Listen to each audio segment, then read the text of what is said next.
ang Presidential Broadcast Service. Publiko ng bagong Pilipinas para sa bagong Pilipino. Naghahatid ng mahahalatang balita at impormasyon na uugnay ng pamahalaan sa sambayanan. Sulay sa himpapawid ng serbisyo publiko. Radyo Pilipinas. Radyo Publiko. Ang boses ng Pangulos sa Iloilo. Radyo Pilipinas. 585 AM. Philippine Standard Time, alas 6 sa aga. Sports Zone. Mga balita sa hinampang, diri sa Iloilo, sa puso, kung bisan di man labahin sa kalibutan. Mga hinon-an sa patag sa hinampang, inyo mahibaluan sa Sports Zone. Ang kahapit sa kalutusan, ang kasadya sa katalagan, ululupod natin saksihan sa Sports Zone. Programa sa hinampang, pagkilala sa mga tao, sa ilang kilaagman, sa ilang pagpanimuha nga matigong ang kagalingon nga hampang. Sports Zone. Yari ang inyong Sports Zone host, Joseph Paul Noblesa Tarosa.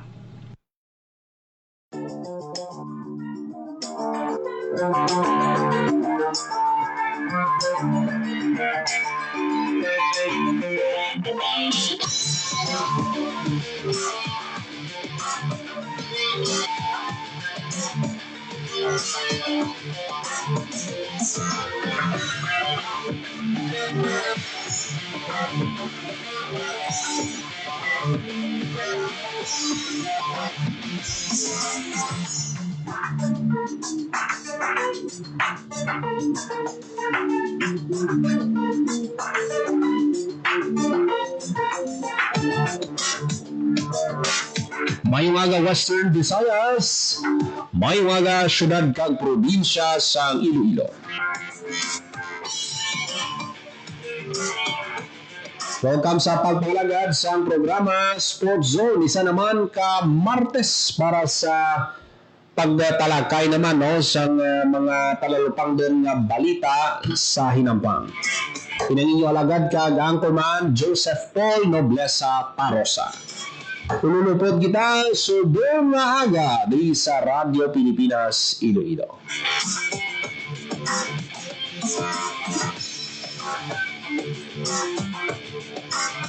Sa aton nga mga balita mga kabyanan, istoryahan tayo ning makabig na itong pinakadako para sa pinakadako nga tournament sa bilog nga Pilipinas subong nga tuig ang ini siya 87th Kalilangan Festival.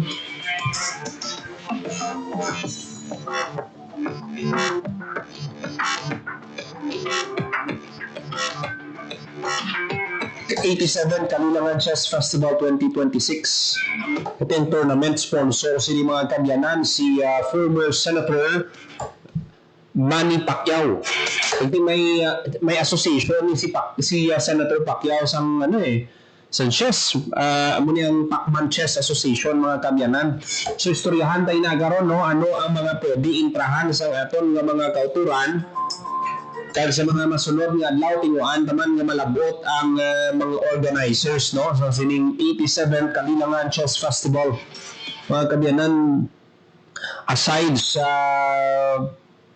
mga individual o kung mga team sports bala nga nahuyugan ta nagataas subong ang awareness sang mga kabataan sa hampang nga chess. Nakita naton yung na-observe kadamo na gid sang mga kabataan nga nagahampang sang chess.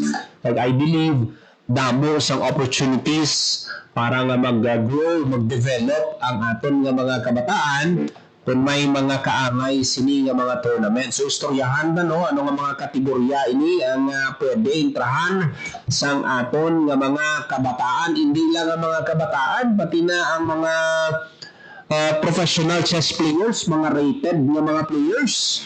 Pwede gid maka-join sa mga kategorya nga gin-preparar Kay kung hindi kita magsala, ito tanan ka kategorya ini. Kag milyones ang iga panghatag na premyo.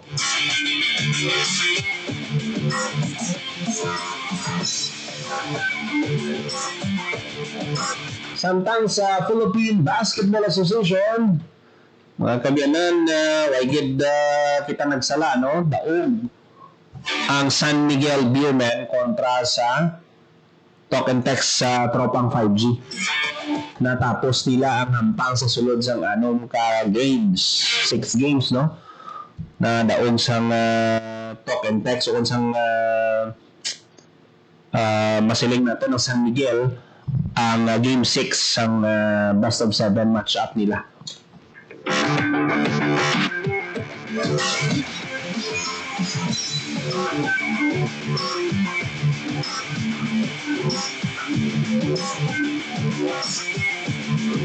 Samtang sa NBA, no, tagaan sa penalidad si NBA star Paul George, 25 game suspension for anti-drug violation. 12 minutos magpaligad sa takna alas 10 sa aga. Sa nasiling na naton mga kabyanan sa General Santos City, kadungan maninino sa selebrasyon nila sang Kalilangan Festival, mga kabyanan, si People's Champ Manny Pacquiao, aside sa boxing, nahuyog manini siya sa chess. Mga kabyanan, may paghahuwaton nga Manny Pacquiao International Open 87 Kalilangan Chess Festival 2026 sa General Santos. Ano nga mga kategorya? So kung ano nga mga chess events ang pwede imprahan sang aton nga mga kauturan kay kundi kita magsala bukas ini, hindi lang sa Philippines, may mga grandmaster na, may mga international master na, halin sa ibang nasyon ang nagpabutyag, nagpa-register para nga maghampang sa chess festival ni People's Champ Manny Pacquiao. Mauna kita sa International Open Standard. Okay? Ano ang format sa International Open Standard? Open ini sa tanan nga players, 90 minutes plus 30 seconds increment ang time control. For example, plus 30 kada move mo, plus 30 seconds. Okay? So 90 minutes ang oras plus kada hulag mo 30 seconds ina. So bastanteng oras sa pagpaminsar, no? Ano ay yun? Politikay yun usually pag standard, no? 90 minutes plus 30 seconds increment. 9 rounds. Amo na nga ang tournament mag-umpisa February 23 to March 1. Ang International Open Standard, February 23 to February 27. 9 rounds ini. So, madugo ini nga match up. The standard FIDE rating of the player will use as the basis ang seeding. No pooling of prices. Ang registration para sa mga Grandmaster, $125 or 7,321 pesos. International Master, $150 so kung 8,785 pesos. WIM, FM, WFM, NM, WNM, $175 so kung 10,249 pesos. Kung non-titled players, $200 so kung 11,714 pesos. Pero hindi man basta-basta mga kabyanan ang prices para sa International Open Standard event. Ang mga daog, mga pauli isang $20,000. So kung hindi kita magsala, sobra ini 1 milyon ang premyo. Card trophy. Second place, $10,000. Third place, $5,000. Fourth place, $4,000. 5th place, $3,000. 6th place, $1,000 plus medal. 7th place, $800, mga 40 mil man. Diba? 8th place, $700,000, sorry. $700. 9th place, $600. 10th place, $500. 11th to 20th place, $300. 21st to 30th place, $200. So, dira mo makita, no? Kadalagko. May ara pa gani top 3 Jensen. Ano yun siya? Special awards ni siya. Aside sa major prizes. Top 3 Jensen. $200 plus medal. Mapili ini sila sang top 3 Jensen players. Top seniors. Ang top seniors niya ni 60 years old above. May top seniors man nga 50 to 59 years old. Hindi kita sa top women, top college, top high school, top elementary, kag top unrated. So, kadamo sang,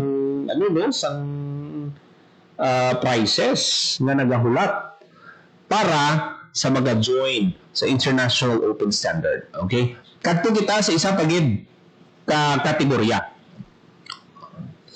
Challenger o standard ba ninyo sa gihapon, no? Ang tournament format open to all players with standard FIDE rating 2,000 and below as of February 1, 2026. 90 minutes plus 30 seconds increment. Ang time control, 9 rounds. Swiss system. Registration fee is 2,500. So medyo gawa niya, bulo barato gawa ini, 2,500. Pero ang prices, hindi man masandang mga kamyanan. 100,000 para sa mga kampiyon. Second place, 50,000. Third place, 30,000. Fourth place, 20,000. Fifth place, 10,000. 6th to 10th place, 5,000 plus medal. Grabe, no? Ano gini niya, kumbaga para sa mga kabataan, ano ni siya, grabe ni siya nga boost sa ilang karera kung magampang sila diri, no? Muna nga gina-encourage naton dira mga may potential bala sa chess. No, diri sa Iloilo, damo gid sang potential pero ting gasto sa ning pliti mo, ang travel expenses mo, ang pagkaon, accommodation. So, ilang taon ta ini kung may mga Ilonggo players na mag-participate diri. 21st to 30th place, 2,000 kag medal. May ara sa gihapon top 3 Jensen players, 2,000 kag medal kada isa. May seniors, buwa ka top seniors, ini nga category 60 plus kag 50 plus. Top women, top high school, top elementary, kag top unrated, pauli isang 2,000 pesos plus medal. Okay? Okay. Kadto kita sa elementary rapid. Ang tournament format for elementary rapid, 15 minutes plus 5 seconds increment.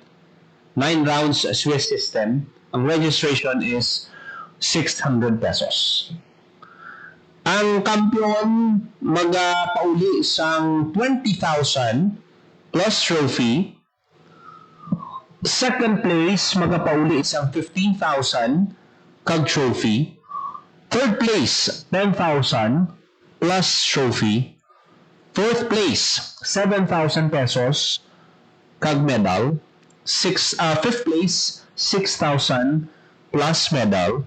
6th place 5,000, 4,000 sa 7th, 3,000 sa 8th, 9th, 2,000, 10th place, 2,000 man. 11th to 20th place, may tig 1,000 man. So namin, no? Mula na galing, wala ka na medalya sa 11th to 20th place. Top 10 lang ang may medalya sa sining elementary rapid na event. Special awards, no, Ari? Kung hindi ka madala sa top 20, may special awards man, may gatag. Top under 10 boy, 1,000 plus medal. Top under 10 girl, 1,000 plus medal. Ang bot silingon sinis ang top under, for example, sino dira ang nag-edad sang 10 years old na may mataas nga ranking. Okay, for example, top 5 lang ang top 5 lang ang may award. Top 5 lang ang may award. For example, 30 players ka mo. Example lang man niya. 30 players ka mo, ang may award lang is top 5.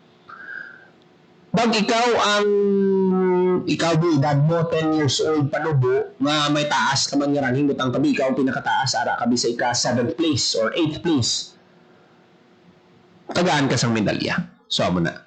Kung ang mamangkot naman ti butang tabi may ara dito sa top 5 nga nagdaog ya sang medalya nga 10 years old man. So wala na to siya.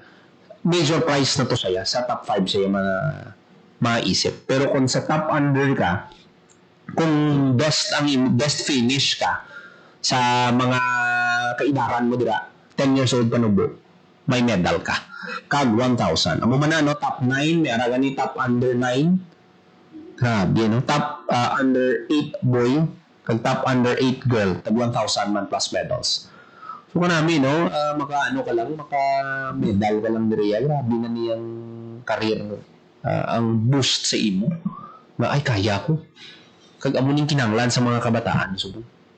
Balaan mo ang chess sa pagkamatuod ang hampang ini para sa mga critical thinkers. Kaya kung hindi ka critical thinker, maabudlayan ka sa pagkulag, paano ka maminsar sa diskarte mo, mag-strategize, paano mo i-handle ang pressure, kung ano ka na, may oras na mo. Yun na usual yung chess yung sa kanto yun, wala sang iba na yun, wala sang chess clock na yun. Bagay pa gusto ka. Pero sa mga tournaments, 15 minutes, 10 minutes, may oras ina. Asa sa ulit, kung ubusan ka sang time, perdi ka. Bisan nga damo pang imong pyesa. So muna nga damo kagidya sang ma-learn dira. Nga I'm sure kung may mga bata, ikaw nga may potential sa chess, kung doon mo magulo gasto, actually kung sa equipment, hindi kayo man magasto. Kasi bakal ka na sa chessboard. Or mat na, may pang-tournament na mat, hindi kita magsala, mga diraan na sa 300 to 500. Tapos chess clock. Wala ganun 2,000 gasto mo. Abi nyo anong gasto? Siyempre kinanglan mo magpa-train. Totoo na yung kinanglan mo ninyo magpa-train sa isa ka professional na coach na mag-guide sa bata mo. Kag tournaments. Sa pag-ibig na, siyempre, labot ka to sa kundiin. Pero yun eh, pare, dyan sa. Biyahe ka. I-calculate mo eh. Ibang taon mo. So, muna, ang risk go bala, ang chance, anong chance sana mo nga magdaog? Ano ang mag-gain sa bata ako diri? Diba? Kaya para naman sa mga professional players, I'm sure ang intahan nila sa niya ang challenger standard. 100,000 na daan ng premyo. Kung galing kayong nakita ko dito, kung pila ka to kadlaw, 23, 24, 5, 6, 7, 5 ka to kadlaw. So kung ang room mo, pila gastuhan mo sa room mo, may upod ka, 2 ka mo, 2,000, 1,000. Bawi ka man gapo, no? Bawi ka, the same time, may gasto mo sa pagkaon mo, airfare mo. Mga ginang-encourage na ito, no? Mga kauturan ta. Kay, kumbaga, bira lang ng mga musini ng mga festival, ng mga chess festival, chess tournaments, na kadalag ko sang premyo ang ginapang hatag. So, dati medyo dako-dako ang registration, pero nagapati kita nga mga worth pa nini.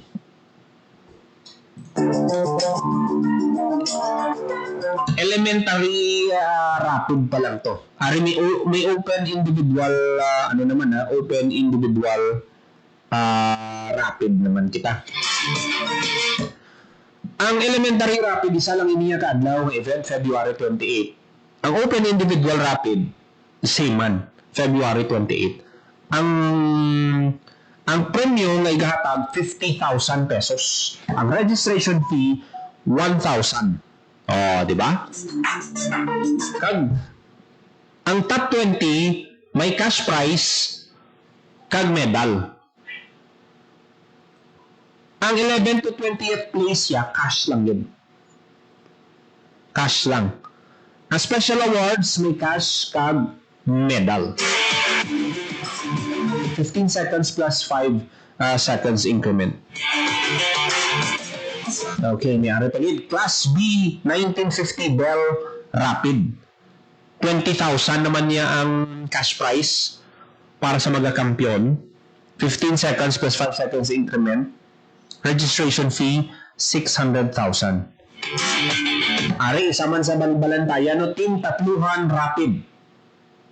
Ang magadaog sa Team Tatluhan Rapid, 300,000. Abaw, grabe, no? 300,000. Ito lang nga, nila, tig ano sila eh, tig 100,000.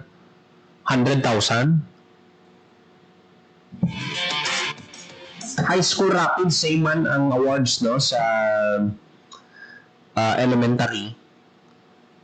Pero ari ang format sa Team Tatluhan, composed of 3 players per team with a team average of 2,050. Local rating as of November 1 will use as the basis of team composition.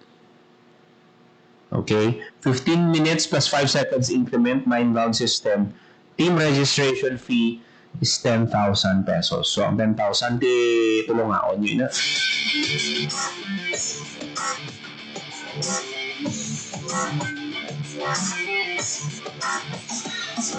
So, muna, no, gina-encourage na gina natin yung mga kauturan na mag-join no, sa Sininga Festival, Chess Festival, dara sa General Santos City.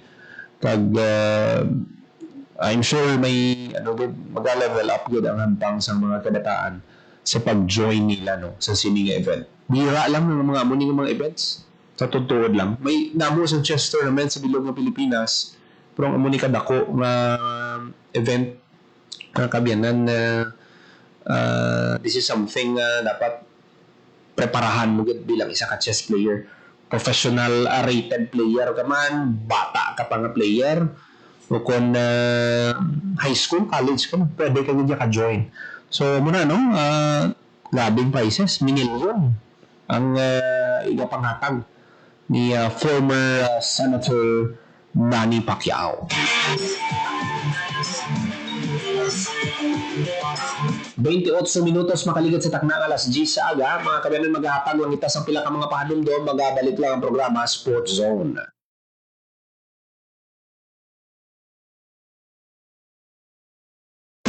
Time to celebrate kulturang Pinoy. Pagkasyon, musika, sining, literatura, at iba pa. Everything and everything fun and Filipino. Ito ang Pinoy Kultura. Kung pagandahan lang ng arkitektura, ang Pilipinas ay hindi magpapahuli sa ibang bansa. Patuloy dito ang San Carlos Seminary, Rizal Theater, Capitol Theater, Manila Jockey Club, ang University of the Philippines Library and Administration Building at ang Rizal Shrine. Ito ang mga likha ni Juan Felipe de Jesus Nakpil, ang tinaguriang team of Filipino architects. Si Juan Nakpil ay nag-aaral at nabigyan ng bachelor's degree in mechanical engineering sa Estados Unidos. Siya ay pinagpanibang at pagbuyan ng Philippine College of Design in 1941, which unfortunately did not survive the Second World War. In 1973, Juan Felipe de Jesus Nakpil was named National Artist for Architecture. When he died in 1986, he was given a state funeral and was buried at the lipinan ng mga bayani.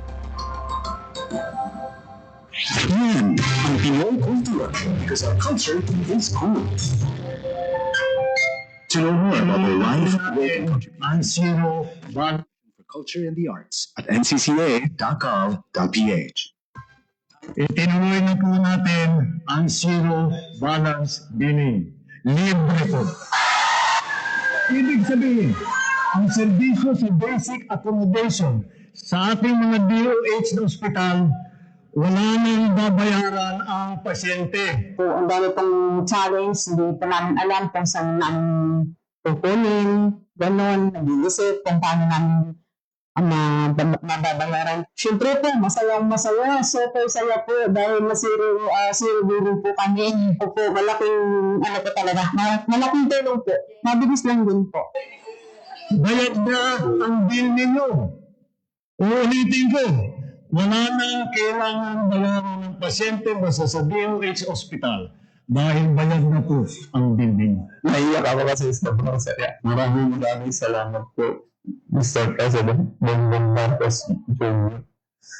Hindi kami nagkamali ng tamang general. Magandang araw, si Dingdong Dantes po ito. Narinig niyo na rin ba sa balita yung the big one? O ang kinatatakutang malakas na lindol na pwedeng mangyari sa Pilipinas? Alam ko nakakatakot. Napakaraming tanong sa isip natin. Anong gagawin ko kapag nangyari yun? Saan ako pupunta? Paano ba niligtas ang pamilya ko? Sa bawat tanong na yan, dapat may nakahanda tayong sagot at aksyon. Dahil mapapanatag tayo kung alam natin ang gagawin sa panahon ng sakuna. #panatag ang may alam.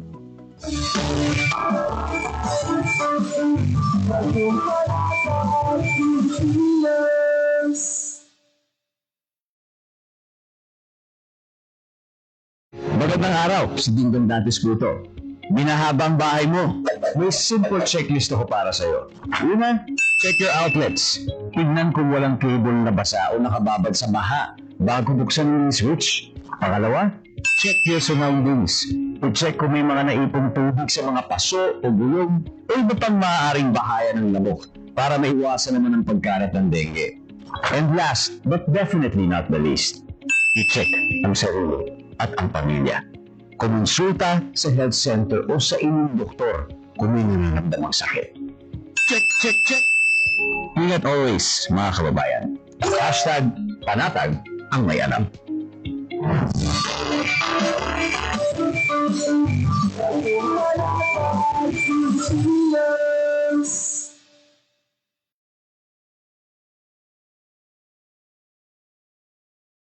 Magandang araw, si Dingdong Dantes po ito.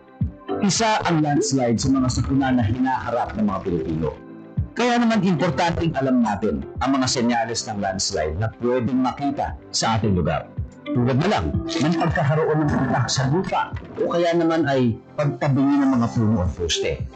Senyales din ang biglaang pagbukal ng tubig sa lupa at pagkulay puti ng ilog. Pwede rin magkaroon ng bitak sa inyong mga dingding, bintana at maging sa kalsada. Na-observe mo na ba ito sa paligid mo? #panatag ang may alam.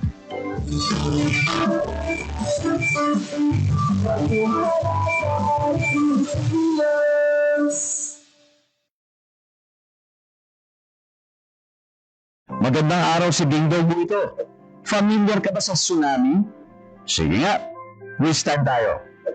Ano ang karaniwang dahilan kung bakit nagkakaroon ng tsunami? A. May lumubog na barko sa dagat. B. Biglang lumakas ang hangin sa beach. Or C. May malakas na lindol sa ilalim ng dagat. Kung C ang sagot mo, tama ka.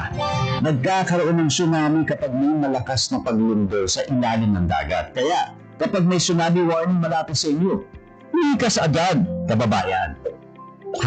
#panatag ang may alam.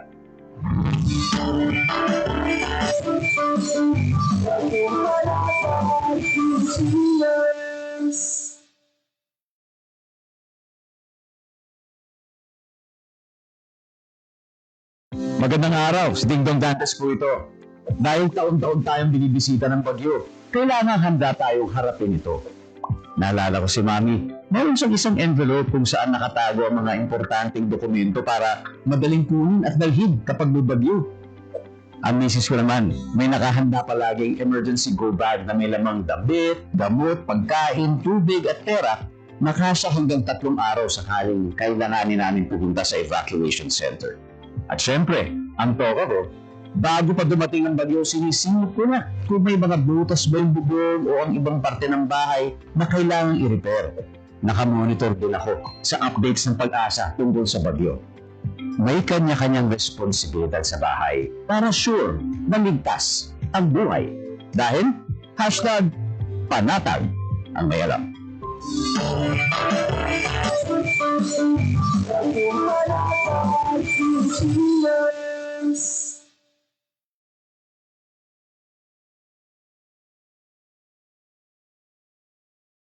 Magandang araw, si Dingdong Dantes po ito. Sa dami ng bulkan sa Pilipinas, dapat alam na natin ang gagawin sakaling maabutan tayo ng pagputok-putok. Naalala niyo ba ang pagbuga ng abo ng Bulkang Taal noong 2020? Ang pagputok ng Bulkang Pinatubo noong 1991. Hindi malabo na maranasan natin ulit ito, kaya dapat may alam tayo. Dahil, #panatag ang may alam.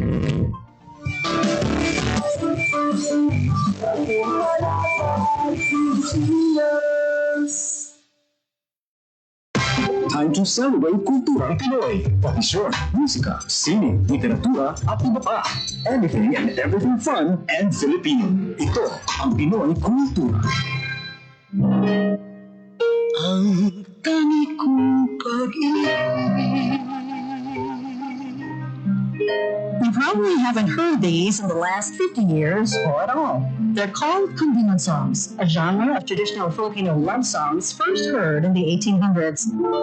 It springs from the Kumintang, a true indigenous pre-colonial style of courtship or bridal song from the Tagalog region. Many confuse the kundiman with the harana. Understandable, but there are differences. Wikipedia says it's a traditional way of serenading, but they differ in time and structure, the kundiman having a moderate 3/4 time, beginning in a minor key and ending in the parallel major. Filipino musician Floranta Aguilar says the harana is straightforward and simple, always has a guitar solo intro, and authentic ones put the singer in the act of serenading, like Dungawin Mohirang.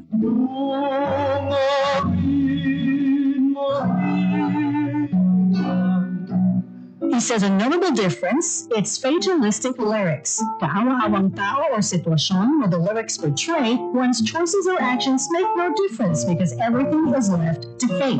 Sabi niya, kadalasan ang mga kantang kundiman ay heartbroken or sawi. Mahirap lang, ang tanging alay niya ay ang kanyang walang kamatayan pag-ibig. He is willing to suffer for his love, even die for it. As seen in the lyrics Jose Rizaldo in his kundiman. Ibubuhos namin ang dugot babaha, itubos niya lamang ang sa amang lupa, portraying his intense love for country. From its basic form, Filipino composers such as Francisco Santiago and Nicanor Abelardo put poetry to music and formalized the art song, the Western style of vocal music composition. More than half a century ago, they were popularized by the queens of kundiman, Conching Rosal, Silvia La Torre, and Atang de la Ram. Sikat din sa pag-awit ng kundiman sina Rick Manrique Jr., ang mabuhay singers, and of course, the king of kundiman, Ruben Tagalog. You might not hear this authentic art form out of the radio anymore, but I hear it does on a particular app. Might be cool to listen to, learn from, maybe even sing to your grandma or grandpa or for yourself. A way to connect with the heartrending roots of something truly Filipino. Yan ang Pinoy Kultura because our culture is cool. Time to celebrate kulturang Pinoy. Tradisyon, musika, sining, literatura, at iba pa. Anything and everything fun and Filipino. Ito ang Pinoy Kultura. Naaalala niyo ba ang mga kapinang ito? Ay, Paris, may araw. Ano ba yan? Tinusunod ka na naman. Bakit wala na naman kapares yung tsinelas mo? Ang dungis mo. Tama na! Ayos lang, di ba? Masaya naman tayo naglalaro sa kalye ng sipa, patumpero, pagawang base, habulan, jolin, trupo, text, at marami pang iba. Some Filipino games just show how creative we are. All we need are players and nothing else. Ang saya balikan ng ating kabataan. Kain, tulog, laro, laro, at laro. O ano, game na? Pagkabilang ko 3, nakatago na kayo. Yan ang Pinoy Kultura because our culture is cool.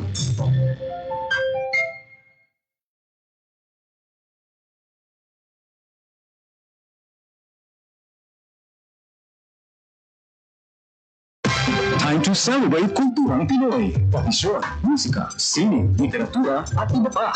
Anything and everything fun and Filipino. Ito ang Pinoy Kultura.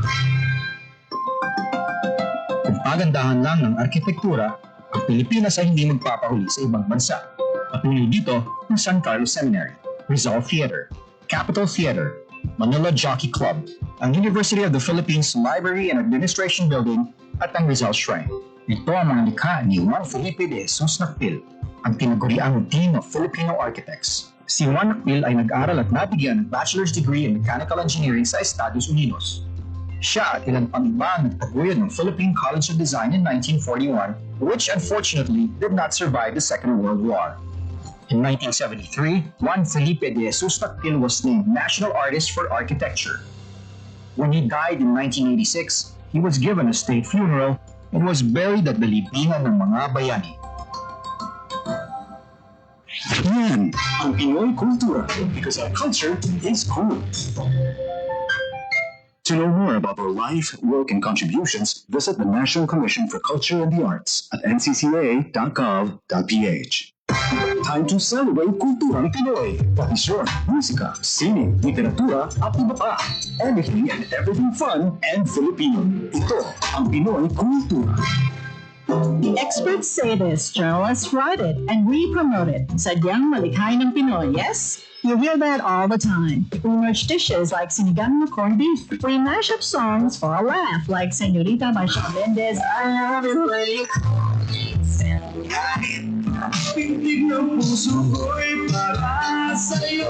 Minuyo ko man sa akin by Rodel Davao. And there's the timeless practice of Pinoy parents naming their kids after their meshed names, like Jovelyn or Benjamin. Pero ang isa pang mahilig-kuting-tingin ng Pinoy ay language. Mga salitang Tagalog na minurge or completely inimbento o uso, street words or slang, made-up words or familiar words with made-up meanings only a Filipino would know. Like, raging, anyari, and some that have even made it to the Oxford English Dictionary, like bomba, defined as flamboyant or excellent. Pahalangan, balikbayan, high blood. Yup, they're in the Oxford English Dictionary. Look under Philippine English along with other Filipino coined words. The OED has an entire Philippine English piece on it. The first editions were plant or animal names like Tamaka and Tamarao. Recent editions include kilig, pandesal, and traffic as an adjective, defined as marked by slow movement of vehicles or congested. Filipino lexicographer Danica Salazar says the Philippine-sourced editions legitimize Philippine English as a variety in its own right.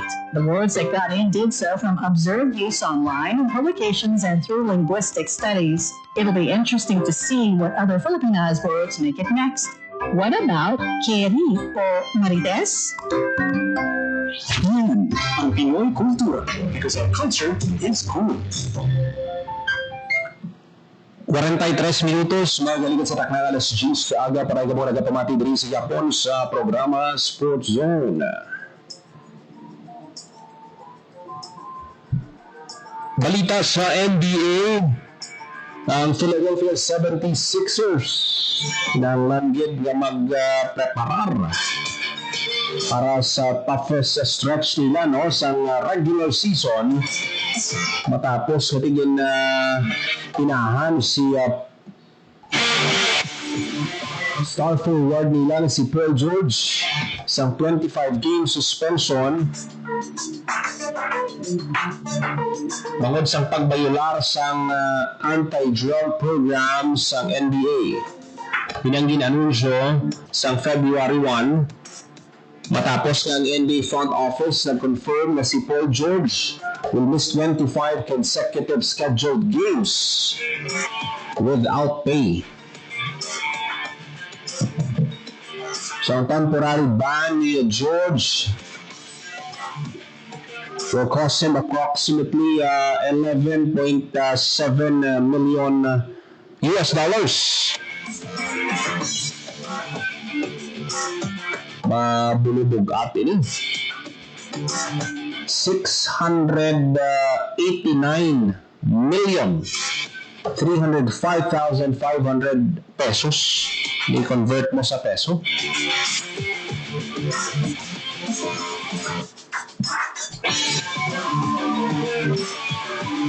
Wala na din disclose ang NBA kung ano nga substance ang take ni Paul George para natin pinahan ini siya sa 25 games na pag hindi kahampang.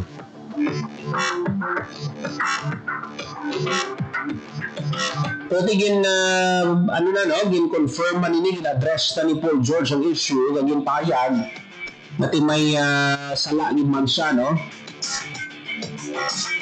sa pagbaton sa basiling niya na improper medication. Sa isa ka statement sa isa ka veteran NBA insider, kung may snowbad sa Philippines. Siya ni ang insider naman sa NBA, si Shams Charania. May ginatake si Paul George na part sa ongoing treatment for a mental health issue. Kung sino gamit yung Paul George, no? Pila ka tuig niya sa liga na istoryahan, bukas ini siya sa pag-discuss sa importansya sa mental health. Isa rin yung pressure sang isa ka player, si Paul George nga daan na pila ka tuig manini nga way magkahampang na dumduman sa aton nga mga tagpalamati ang naagom niya nga injury siyang naghampang sila exhibition match lang gani no sa mga players ng Team USA for FIBA World Cup. Ang tisunod siya, I take full responsibility for my actions and apologize to the Sixers organization. Pagti galaon siya nga ang iya mga teammates kag fans sa Philadelphia mahangpan ini siya no sa sining natabo siya.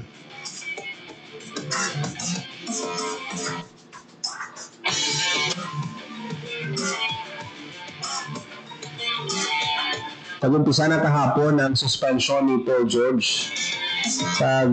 He is expected na magbalik sa Marso 26 kontra Chicago Bulls.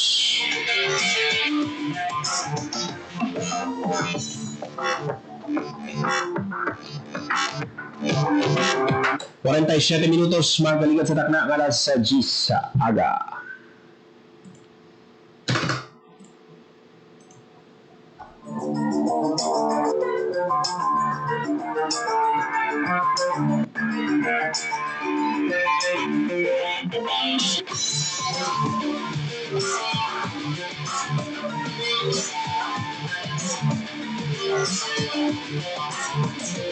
Sa tennis, padayon ang pagsaka ni Filipino tennis sensation sa world rankings.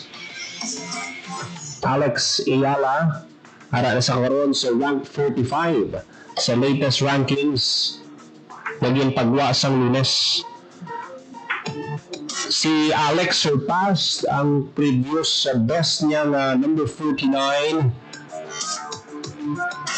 Hindi na ko ginabahin sila ang pag-participate niya sa WTA 100 o kung WTA 125 Philippine Women's Open. So she earned key points sa pag-compete niya no? In front sa home crowd. Ang bago lang natapos na Australian Open, nakabulig man sa saka no, sa rankings ni Alex. 2 ranks ahead din siya kay Indonesian Janice Jen. Pagtikon sa Southeast Asia, siya ang ara sa top spot.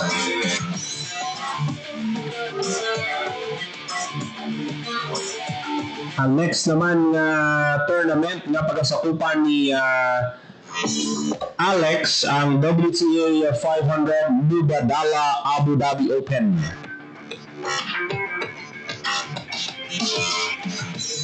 Best of luck yun kay Alex.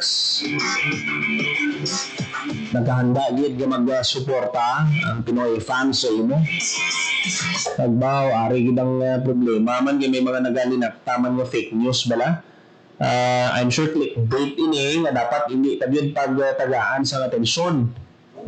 Kaya ari may mga nagaginuwa yung mga fake bala ngati dabo lang, hindi ta pagpatihan.